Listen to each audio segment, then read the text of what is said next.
Ça m'amuse beaucoup quand les gens essaient de trouver mon origine. On me dit très souvent métissage, lésie. Alors, on m'a fait faire le tour de la planète, hein, on m'a tout dit, alors qu'il suffisait de franchir la Méditerranée. Ma famille donc, vient de El Kef, et El Kef c'est une région qui est montagneuse.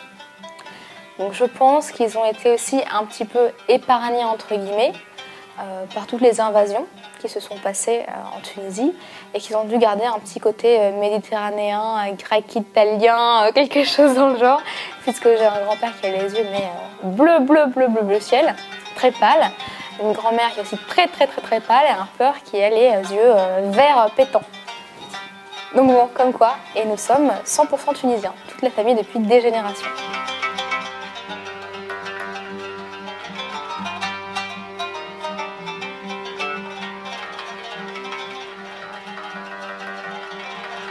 J'ai l'impression, et bon, je touche un sujet qui est un petit peu sensible, qui est celui de la religion, que le Coran est lu de la mauvaise façon. S'il est lu, déjà. J'ai eu l'occasion de le lire. Évidemment, je me renseigne par la suite sur ce qui est écrit. Il y a des centaines de personnes qui sont qualifiées pour répondre à des questions qui sont importantes. Et la place de la femme est sublime dans la religion musulmane, dans le Coran, dans l'histoire du prophète.